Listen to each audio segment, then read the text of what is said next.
স্মৃতি cartoon house. Kusumpur রাজ্যে বাস করতেন সামন্ত সওদাগর। তিনি দেশ বিদেশে নিজের নৌকো নিয়ে বাণিজ্যে যেতেন, আবার বাণিজ্য শেষে নিজের দেশে ফিরে আসতেন। এমনই একদিন যখন তিনি বাণিজ্য শেষে তার নৌকো করে দেশে ফিরছেন, পুবের ওই পারে নোঙর ফেলা হোক।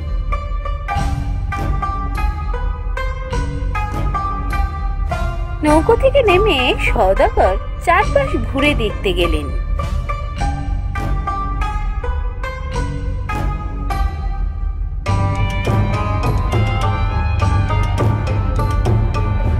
পথে হঠাৎ এক সুন্দরী কন্যাকে দেখতে পেয়ে তিনি সেখানেই থেমে গেলেন।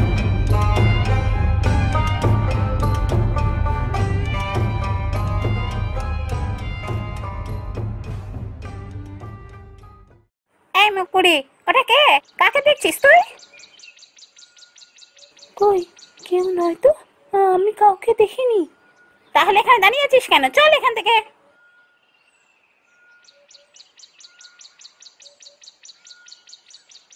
ওকে, কাকে দেখলাম?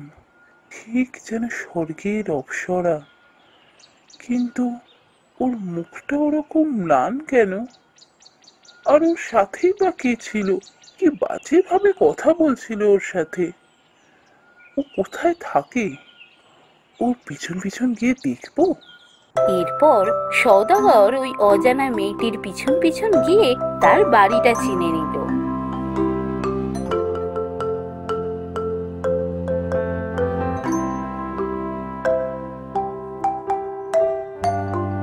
ও মনে হয় এই বাড়িটাতেই থাকে।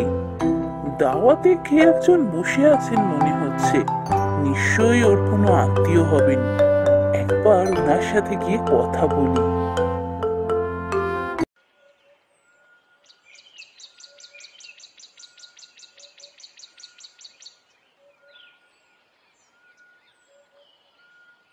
আমাকে একটু জল খাওয়াতে পারেন? কে? কে? ও, ও, হ্যাঁ হ্যাঁ হ্যাঁ, বসো বসো, আমি জল আনছি, বসো। আপনাকে যে কি বলে ধন্যবাদ জানাবো, খুব জল তেষ্টা পেয়েছিল। তা বাবা, তোমার জল তেষ্টা পেয়েছিল, আমি তোমাকে একটু জল এনে খাইয়েছি, এতে ধন্যবাদ দেওয়ার কি আছে? তা যখন আপনি ধন্যবাদ গ্রহণ করলেন না, তাহলে আপনার সাথে একটু গল্প করা যায়। আপনি এখানে একাই থাকেন? না না, আমি একা নই, আমি আমার ভাইজিকে নিয়ে থাকি। ভাইজি? তার মানে আমি যাকে পথে দেখলাম ওর পিসি হন ইনি। ও আচ্ছা, তার মানে আপনাদের বাড়িতে কি কোনো ছেলে থাকে না? না বাবা, আমাদের বাড়িতে কোনো ছেলেই থাকে না, সবাই মারা গেছে। যদি আজ বাড়িতে একটা ছেলে থাকতো, তাহলে কি আজ আমাদের এই দুর্দশা হতো বাবা? দুর্দশা? কি হয়েছে? আমার কাছে লুকোবেন না, আমাকে সমস্ত কথা খুলে বলুন। সে অনেক কথা, এখন অত কথা বলতে গেলে যদি ও দেখে ফেলে তখন কি হবে? কে দেখবে? কার কথা বলছেন আপনি? আর দেখলেই বা কি হয়েছে? আপনি এত ভয় পাচ্ছেন কেন? তাহলে শোনো বাবা, বছর চারেক আগের কথা, আমার দাদা আর বৌদি দুজনেই একই সাথে এক অজানা জ্বরে মারা যায়। তারপর থেকে আমি আমার ভাইজিকে নিয়ে এই বাড়িতেই থেকে যাই। ভাইজির বিয়ের বয়স হয়ে গিয়েছিল বলে ওর জন্য সম্বন্ধ দেখা শুরু করি। ভালো একটা সম্বন্ধ পাই, তার সাথে ওর বিয়ে ঠিক করি। তারপর হঠাৎ একদিন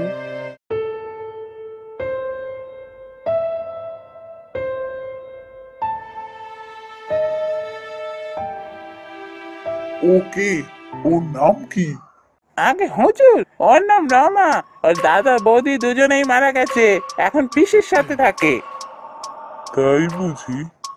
বাবা, বেশ বেশ। আমি এতদিন ধরে যাকে খুঁজছিলাম আমার সাধনার জন্য, তাকে আমি পেয়ে গেছি। কিন্তু হুজুর, ওর তো বিয়ে ঠিক হয়েছে, আগামী সপ্তাহেই ওর বিয়ে। কি? বিয়ে? কোনো বিয়ে হবে না, সব বিয়ে ভেঙে দাও। ওকে কুমারী থাকতে হবে, ওকে আমি সাধনার কাজে লাগাবো, ওকে আমার চাই। ঠিক আছে হুজুর, আপনি কোনো চিন্তা করবেন না, সব ব্যবস্থা হয়ে যাবে। তারপর রমার বিয়েটা ওরা ভেঙে দিল, আর জবাকে এখানে রেখে গেল যাতে রমা দেখাশোনা করতে পারে। জানো বাবা, দেখাশোনা নয়, সব সময় চোখে চোখে রাখে।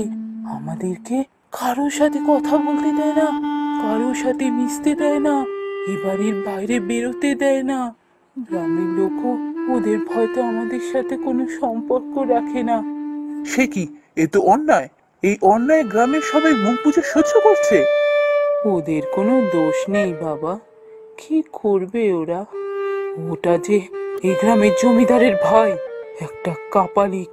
ওর ভয়তে সারা গ্রাম তটস্থ হয়ে থাকে। ওর বিরুদ্ধে কেউ গেলে তাকেই ও মেরে ফেলে। আমার রমাটা বোধহয় এবার গেল, ওকে আর বাঁচাতে পারবো না। আর আজকের দিনটা, কালকেই অমাবস্যা। ওই শয়তান কাপালিক কাল সন্ধেবেলা এসে ওকে নিয়ে চলে যাবে।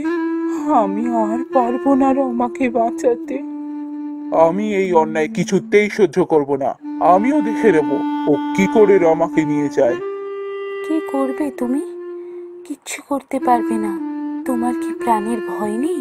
তুমি ওর বিরুদ্ধে গেলে তোমাকেও ও মেরে ফেলবে। তাই নাকি? আমাকে মেরে ফেলবে? ঠিক আছে, দেখা যাবে। আমিও কথা দিচ্ছি, কাল সন্ধ্যের মধ্যে আমি রমাকে এখান থেকে নিয়ে গিয়ে বিয়ে করব। ওই যে দেখুন, ওই ছেলেটা বাড়িতে পর্যন্ত চলে এসেছে। ওই রাস্তায় ঘুরে ঘুরে দেখছিল রমাকে। এই, কে তুই? কেন এসেছিস সেখানে? ওর কোনো দোষ নেই বাবা, ওকে ছেড়ে দাও। ও আমার আত্মীয়, আমার কাছে এসেছিল। ওকে ছেড়ে দাও বাবা। তাই নাকি? আত্মীয়? কিরে বুড়ি, এতদিন তো বলিসনি তোর কোনো ছেলে আত্মীয় বেঁচে আছে? কেন? আগে জানতে পারলে কি করতিস? তাকেও মেরে ফেলতিস? কি, তোর সাহস তো কম নয়, আমার সাথে এইভাবে কথা বলছিস? আমার সাহসে কি দেখেছিস তুই? এই দেখ।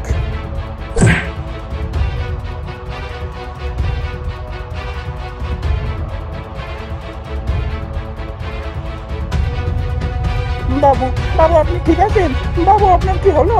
আপনি পড়ে গেলেন তো? কোথায় গেল, কোথায় গেল ছেলেটা? ওই যে পালাচ্ছে, পালাচ্ছে, ধর ওকে, ধর, ধর গিয়ে। বাবু, ও তো পালিয়ে গেল, ওকে আর ধরা যাবে না।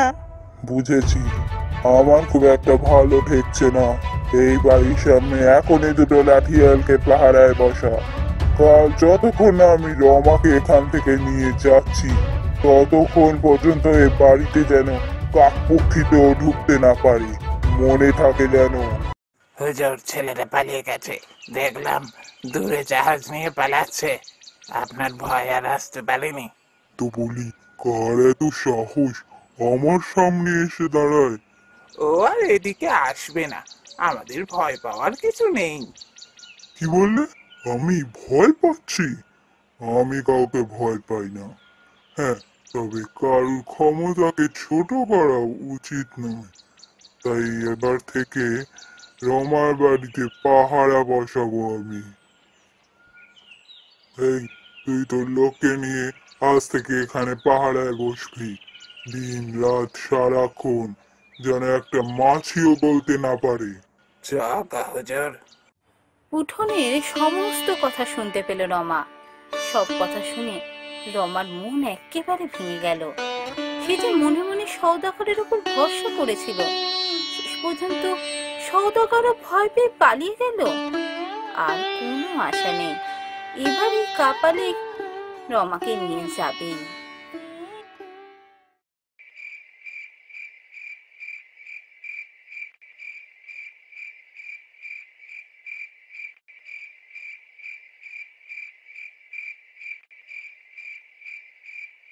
রমা, রমা, উঠো রমা, রমা।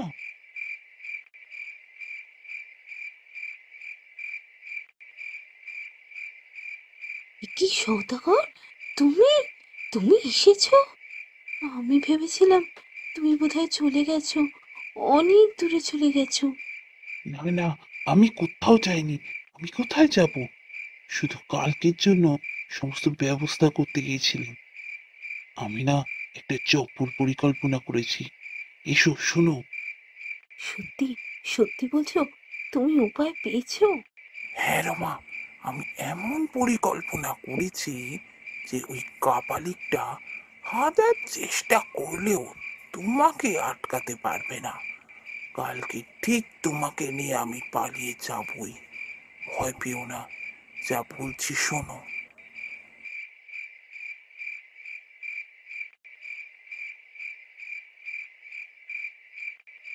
সওদাগর, তুমি যে পরিকল্পনা করেছো তা নিঃসন্দেহে খুব ভালো, কিন্তু আমি সব কাজ করতে পারবো তো? আমার খুব ভয় করছে। আরে তুমি এত ভয় পাচ্ছ কেন? তুমি সব কাজ করতে পারবে। আর আমি তো তোমার পাশে পাশেই থাকবো, শুধু আড়ালে থাকবো। সঠিক সময় সামনে আসবো। আচ্ছা, এত দেরি করার কি আছে? এখনই আমরা চলে যেতে পারি না এখান থেকে?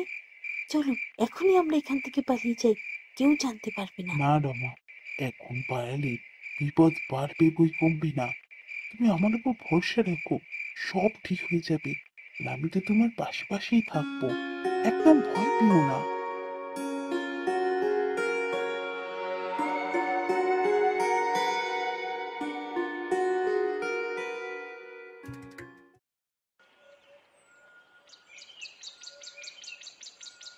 পরের দিন সকাল থেকেই জবা তার হুজুরের নির্দেশ মতো কাজ করতে লাগলো।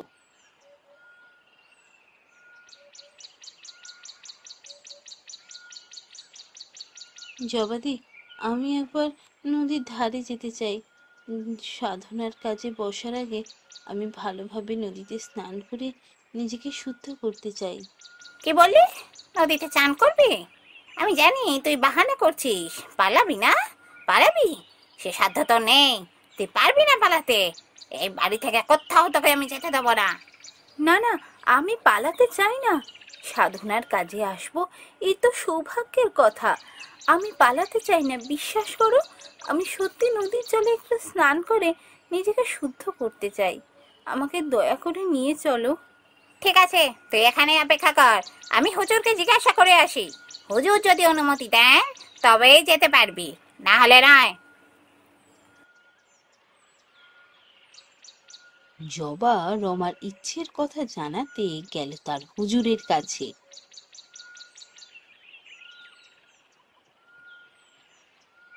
কি রে জবা, তোর এত বড় সাহস, রমাকে ছেড়ে রেখে চলে এসেছিস? আগে হুজুর, অপরাধ নেবেন না। একটা কথা বলতে আপনার কাছে এসেছি। কথা? কি কথা? হুজুর, রমা শেষবারের মতো একবার নদীতে চান করতে যেতে চায়।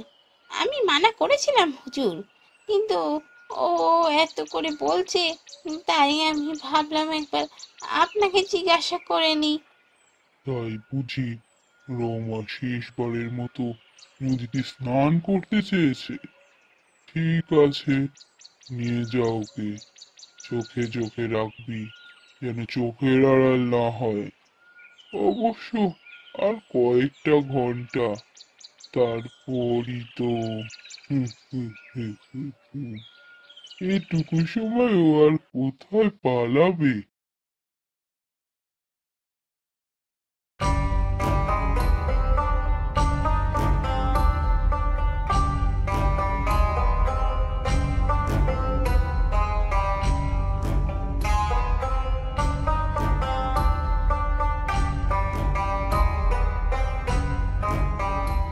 এই মেয়ে, একদম ডুব দিবি না বলে দিলাম।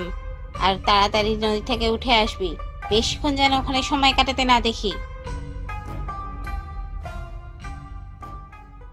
কিন্তু এ কি, রমাকে যে কোথাও আর দেখতে পাওয়া যাচ্ছে না। কোথায় গেল রমা? কিছুক্ষণ পর থেকে জবা ভয় পেতে শুরু করলো। কোথায় গেল রমা? তাহলে কি ওদের সামনে দিয়ে, ওদের চোখে ধুলো দিয়ে রমা পালিয়ে গেল? কিন্তু জলে নেমেছিল, তাহলে গেল কোথায়? বেশ খানিকক্ষণ পর জবা দেখতে পেল অনেক দূরে রমা পালিয়ে যাচ্ছে সেই সওদাগরের সাথে। জবা চেঁচিয়ে উঠল, চলে গেল।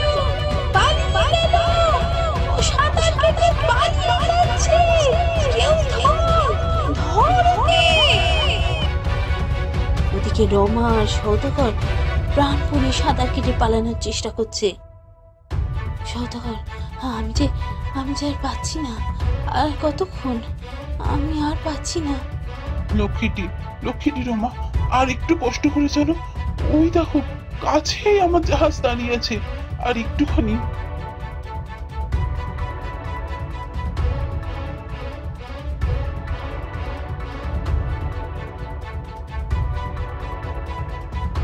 জবার শত চেষ্টা সত্ত্বেও সওদাগর পিসি আর রমাকে নিয়ে সমুদ্রপথে রওনা দিল। এরপর সওদাগর রমা আর পিসিকে নিয়ে নিজের বাড়িতে গেল।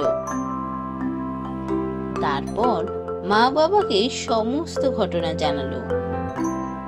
তুমি যে এমন একটা অন্যায়ের প্রতিবাদ করে ওকে এখানে নিয়ে এসেছো, তার জন্য আমি গর্ববোধ করি। খুব শিগগিরই তোমাদের দুজনের বিবাহের আয়োজন করছি। কিছুদিনের মধ্যেই সওদাগরের সাথে রমার বিয়ে হয়ে গেল। আর তাই এরপর থেকে রমা আর সওদাগর সুখে শান্তিতে দিন কাটাতে থাকে।